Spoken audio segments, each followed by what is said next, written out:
Hello दोस्तों, स्वागत है आपका इस यूट्यूब चैनल पर। आइए आज हम लोग जीडी के कुछ बढ़िया सवाल देखते हैं जो कि आपके आने वाले 2022-23 में होने वाले एग्ज़ाम के लिए इम्पॉर्टेंट हो सकते हैं।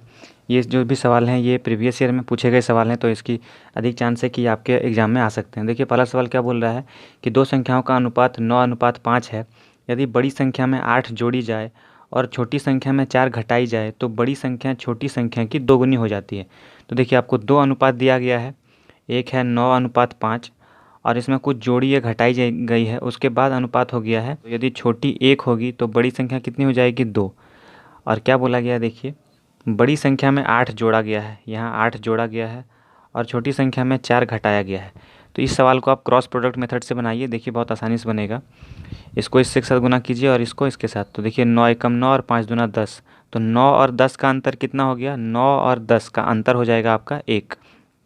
सेम चीज़ आपको यहाँ करना है, 4 दूना 8 और 8 एकम 8। तो देखिए 8 और 8 का अंतर नहीं लेना है, यहाँ पे माइनस है तो साइन के साथ लीजिए। 8 एकम 8 और 4 दूना 8, तो 8 में से आपको -8 को घटाना है, ये 8 बना। और -2 गुना -4 कीजिएगा तो -8, तो इसमें से इसको घटाइएगा तो आ जाएगा कितना 16। तो 1 का वैल्यू आ गया 16। तो आपको क्या पूछा है, बड़ी संख्या बताइए। तो इस यूनिट को आप ऊपर वाले के साथ गुना कर दीजिए। तो बड़ी संख्या क्या होगा, जो 9 में गुना होगा, तो 16 गुना 9 कितना हो जाएगा 144। ये आ जाएगा आपका आंसर। ये मेथड यदि आपको समझने में दिक्कत है तो इस चैनल के डिस्क्रिप्शन में आपको क्रॉस प्रोडक्ट मेथड की एक वीडियो मिल जाएगा, आप वो देख सकते हैं और आप इस मेथड को सीख सकते हैं ताकि आप इन सवालों को सेकंड्स में सॉल्व कर पाएँ। आइए अब अगला सवाल देखते हैं। तो देखिए सवाल चक्रवृद्धि ब्याज का सवाल है। इसमें बोला है कि 2 वर्षों के लिए 9% की दर से 3762 रुपये चक्रवृद्धि ब्याज होता है, तो आपको बताना है मूलधन कितना होगा। तो देखिए इसको बनाने का सबसे बढ़िया तरीका क्या है कि आप प्रिंसिपल को 100 मान लीजिए।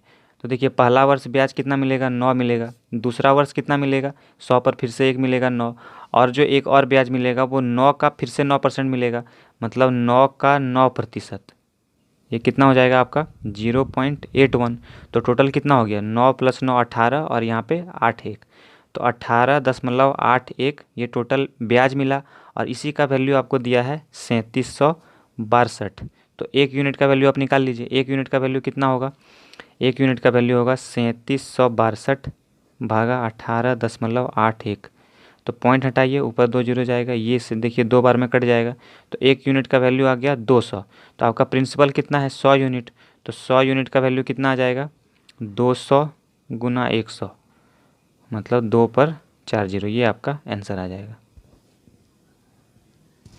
अब देखिए ये प्रॉफिट लॉस का सवाल है। इसमें बोला है कि एक कार की कीमत में 5% की वृद्धि और बिक्री में 16% की कमी, तो कुल राजस्व में कितने % का परिवर्तन होगा। तो इसको कैसे बनाइएगा, देखिए 5% की वृद्धि हुई है तो 100 से कितना हो गया 105, और 16% की कमी हुई है तो 100 से कितना हो गया 16% की कमी, मतलब 84 हो गया।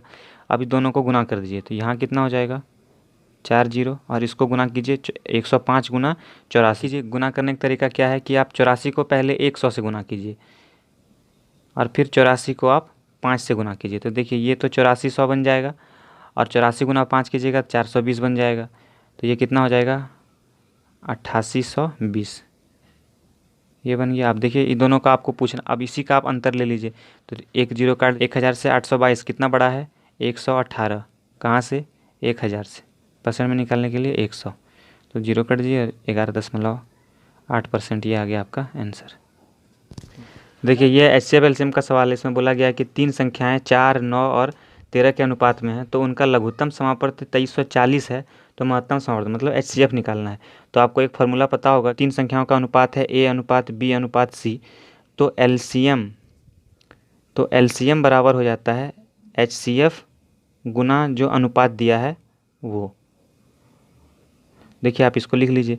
तो HCF आपको निकालना है, तो HCF गुना अनुपात क्या है 4, 9 और 13 है, तो 4 गुना 9 गुना 13 कर दीजिए, इसको बराबर कर दीजिए 2340 के। अब देखिए आप इसको काटना है, 4 से काटिए, 4 पंचे 20, 3 बचेगा, 4 अठो 32, 2 बचेगा, 4 पंचे 20 आ जाएगा। 9 से काटिए, देखिए कितना बार में कटेगा, 9 छक 54, 4 बचेगा, 9 बचे 45, और 13 से कट जाएगा 5 बार में। तो HCF क्या आ गया आपका, HCF आ गया 5, और यही आपका आंसर आ गया।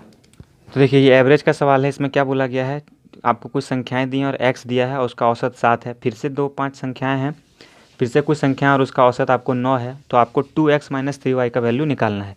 तो कैसे निकालना है, देखिए एवरेज का फॉर्मूला क्या होता है, जितना भी नंबर है सबको जोड़ दीजिए और जितनी संख्याएं हैं उतनी से उसको भाग कर दीजिए। तो देखिए सबसे पहले आपको निकालना है 4 जोड़ 6 जोड़ 8 जोड़ 12 जोड़ x, कितना संख्या हो गया 5। इसका वैल्यू दिया है आपको 7, एवरेज 7 दिया है। तो कितना हो जाएगा देखिए 12 8 20 और 10 30 हो गया। तो 30 प्लस x का वैल्यू हो जाएगा 5, उधर गुना हो जाएगा तो 35। तो x का वैल्यू हो जाएगा 35 में से 30 जाएगा तो 5। अब आप दूसरा केस देखिए, दूसरे केस में आपको x 5 निकल गया। अब 5 जोड़ 9 जोड़ 13 जोड़ 15 जोड़ y, और कितना संख्या है यहाँ भी 5 है और इसका एवरेज दिया आपको 9। तो ये पूरा जोड़िएगा तो कितना आ जाएगा देखिए 9 5 14 13 27 27 15 42, 42 प्लस वाई बराबर 5 को उधर गुना कर दीजिएगा तो 9 5 45। तो y आ गया आपका यहाँ से 3। आपको पूछा है 2x minus 3y, 2x minus 3y कितना हो जाएगा देखिए, x को 5 है 5 गुना 2 कीजिएगा तो 10 माइनस 3y, y है 3 3 गुना 3 कीजिएगा तो 9, 10 में से 9 गया 1, ये आपका आंसर। अब देखिए इसमें पूछा है 9 और 36 का तृतीय अनुपाती क्या होगा। तो जहाँ भी ऐसा सवाल दिखे जहाँ कि आपको दो संख्याएं दी गई हैं और तृतीय अनुपाती पूछा गया है तो आप ये फॉर्मूला लगाइए। जैसे कि a b और c है तो आपको दो संख्याएं दी है, तृतीय अनुपाती पूछा है, तो बीच का स्क्वायर b स्क्वायर बराबर ac, यही फार्मूला आपको हर जगह लगाना है। तो देखिए b आपको तृतीय अनुपाती पूछा है मतलब तीसरी संख्या मिसिंग है, c मिसिंग है, a और b आपको दिया गया है।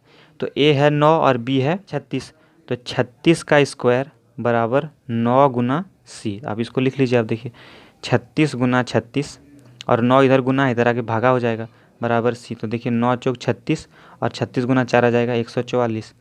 तो ये आपका तृतीय अनुपाती आ गया। आपको जहाँ भी ऐसे दिखे आप ऐसे बना सकते हैं।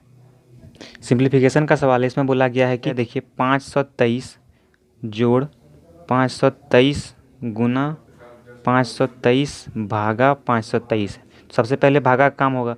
देखिए 523 को 523 से भाग कर दीजिएगा तो कट के 1 बनेगा।